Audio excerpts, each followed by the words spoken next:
Selesai. Oke, berbicara ke hadirannya dulu ya. Nah, ada Mbak Marfianis, ada Mbak Marisa, Mbak Marsha. Semua ya hari ini. Kemudian gimana kabarnya hari ini anak-anak? Baik. Sehat? Sehat. Yakin sehatnya luar dalam? Iya. Ya, kalau fisiknya Bu lihat ini sehat-sehat semua ini ya. Cuman keadaan hatinya bagaimana? Bahagia tidak dulu. Ketika kalian sudah sekolah ya, sudah sampai sekolah diupayakan semuanya bahagia ya. Anak-anak, hari ini kita akan belajar di elemen yang kedua. Elemen yang kedua adalah algoritma pemrograman. Sebelum masuk ke materi, kita harus menyepakati apa yang boleh dan yang tidak boleh dilakukan ya. Agar pembelajaran kita berlangsung lebih lancar dan tujuan pembelajarannya bisa tercapai dengan maksimal. Nah, kesepakatan kelas yang perlu disepakati bersama yang pertama, selama pembelajaran buku berlangsung tidak boleh membuka HP sebelum buku diinstruksikan untuk membuka HP ya. Dan kebetulan di lab ini sudah disediakan kantong HP. Silahkan HP-nya bisa ditaruh. Gantian ya, urut dari sini dulu. Dari kantong yang pertama itu ya. Yo, yang lain. Mengulang ya, mengulang ke sini dulu. Biar ada satu kantong satu anak muat. Ya. Oke, kemudian cukup itu aja, 3 saja. Kira-kira sepakat untuk dilaksanakan? Masyarakat, ya, terima kasih. Kemudian kalian di sini duduknya sudah sesuai kelompok masing-masing ya. Jadi satu kelompok terdiri dari 2 siswa. Yang pertama nanti kalian harus paham ya kan. Setelah mempelajari elemen kedua ini, kalian diharapkan paham tentang konsep apa itu algoritma. Yang kedua, setelah kalian paham apa itu algoritma, kalian bisa membuat dan menuliskannya ke dalam 3 metode penulisan apa saja nanti ya. Dan yang terakhir nanti setelah kalian paham dengan teorinya, kalian nanti diminta untuk praktek ya. Praktek apa? Praktek membuat aplikasi sederhana menggunakan VBA Excel ya.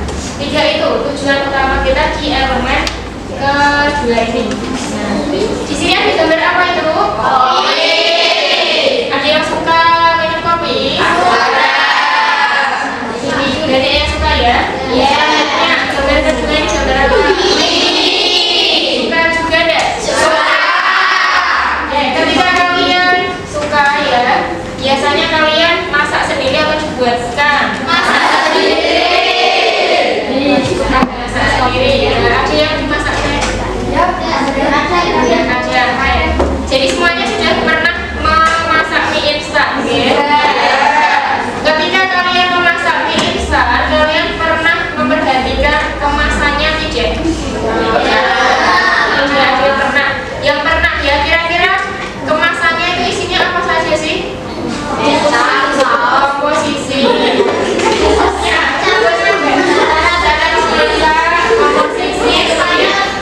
tanggal expirednya, ada lagi terakhir hari ketiga itu ya, terus ya tanggal puasa. Oke, benar ya. Jadi di bungkus mie instan itu biasanya di kemasan belakangnya itu ada tutorial atau cara memasaknya, cara penyajiannya, ya kan? Nah, biasanya kalau memasak mie instan itu pertama ngapain dulu? Air terus ambil panci dulu dong. Gimana? Bungkusnya dibuka dulu ya. Terus isi-isinya dikeluarkan. Kemudian kalau ada sedikit dimasukkan dan seterusnya sampai minyak siap disajikan. Nah, paham ya tadi? Nah, jadi misalnya langkah-langkah tadi dari merebus air sampai dengan mie siap disajikan, apabila itu dibalik urutannya apakah bisa? Tidak ya, semuanya tidak ya. Nah, itu kuncinya. Kemudian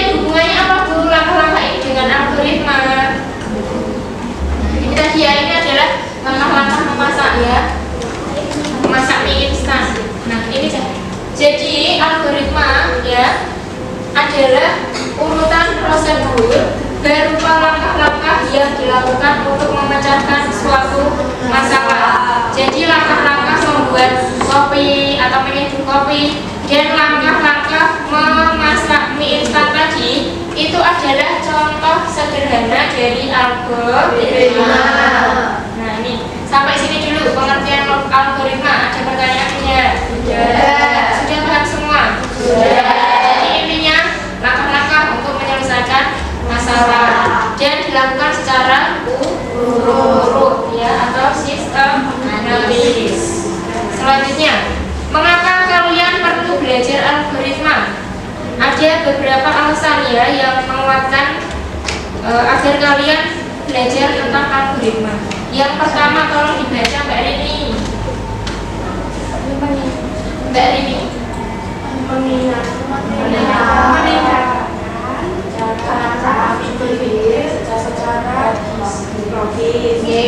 Logis berasal dari kata logika, berarti meningkatkan kemampuan berpikir kalian secara realistis ya Jan.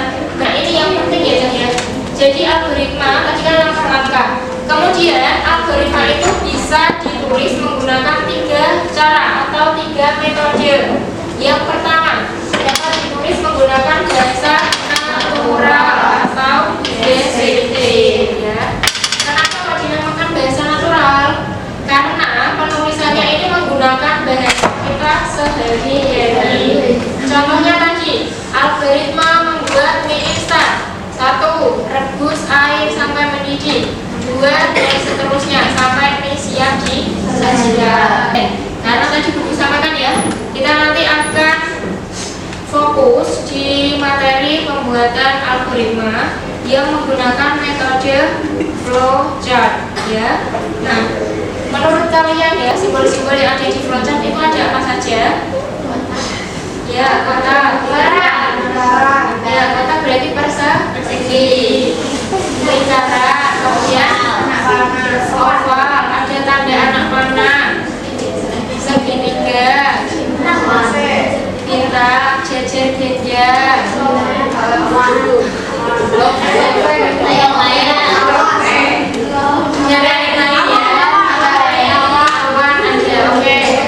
Nah, tadi dari yang sudah kalian sebutkan semua, kira-kira kalian paham penggunaannya enggak? Misalnya persegi panjang digunakan ketika apa? Jejer genjang digunakan ketika apa? Sudah belum? Nah, kalau belum kita identifikasi bersama-sama. Terlihat ya ini ya? Kelihatan? Kelihatan. Jadi yang ada di depan ini adalah simbol-simbol. Nah, simbol-simbol yang digunakan untuk membuat flowchart. Di situ ada 8 ya. Cuman yang harus kalian pahami, yang harus kalian hafalkan cukup 5 yang atas ya. Yang 3 ke bawah itu sudah masuk ke pemrograman tingkat lanjut. Jadi karena kita belajarnya biasa dulu, cukup atas 5 aja ya. 5 teratas. Yang pertama adalah garis alir atau flow line ya. Deskripsinya apa? Tolong aja. Arah yang menunjukkan aliran program dari awal hingga akhir.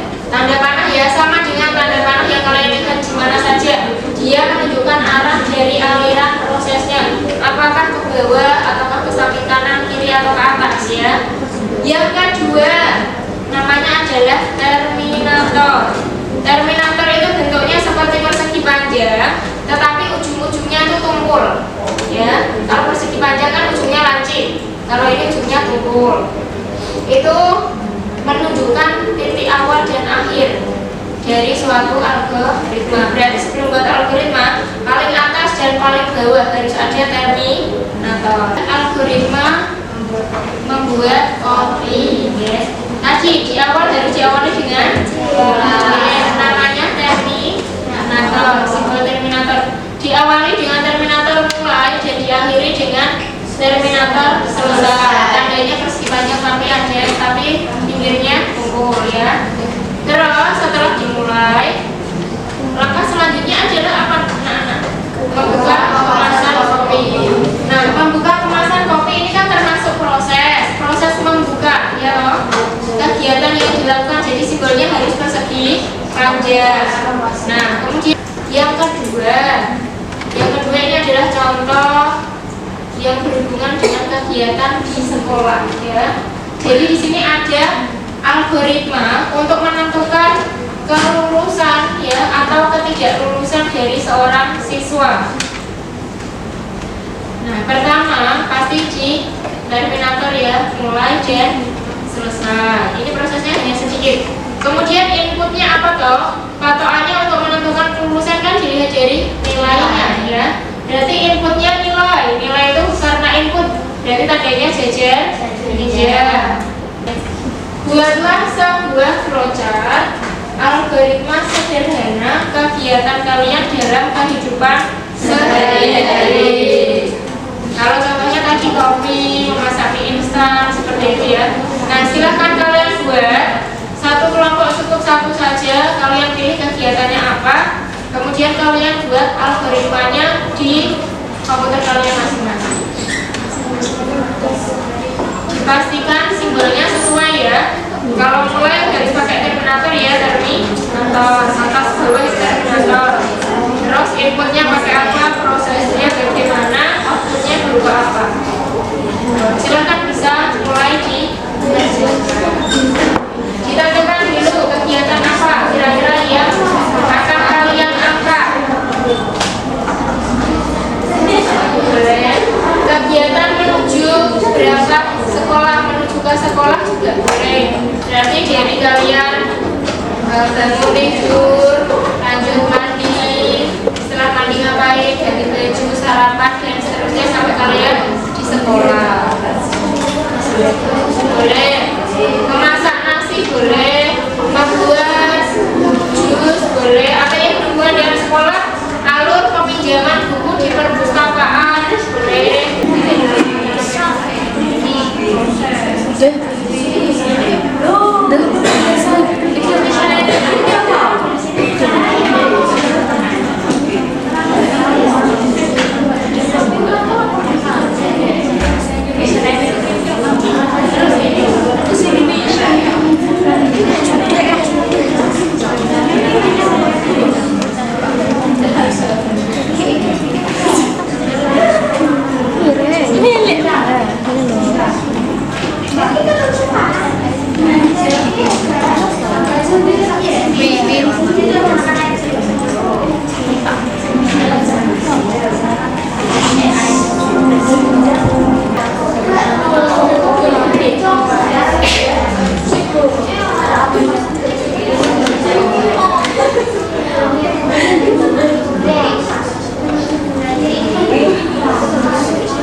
membagikan hasil pembuatan algoritma saya.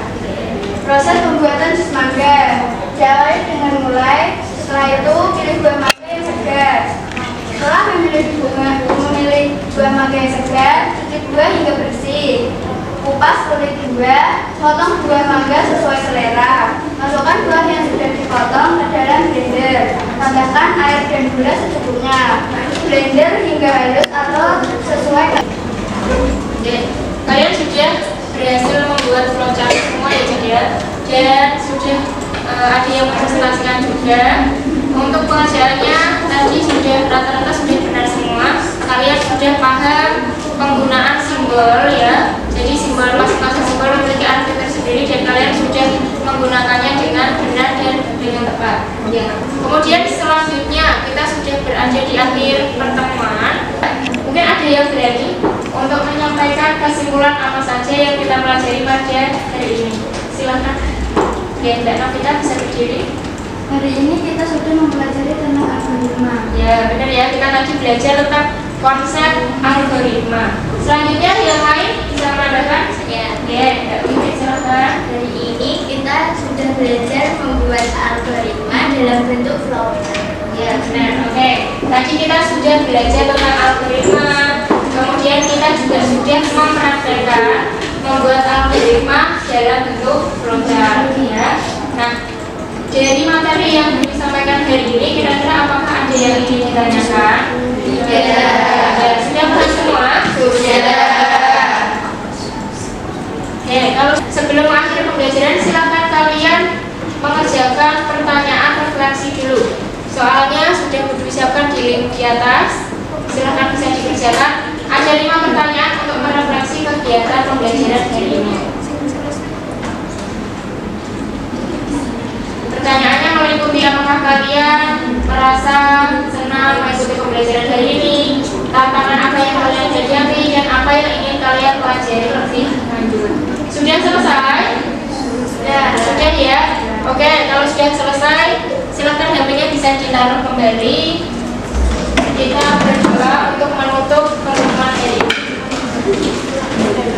Oke, untuk menutup silakan bersirama ya, bisa berdoa. Di tempat duduk siap berdoa mulai. Berdoa selesai. SMK bisa. SMK hebat. SMK bisa hebat. SMK Negeri 1 Juwangi. Religius, cerdas, kreatif, inovatif, produktif. Yes.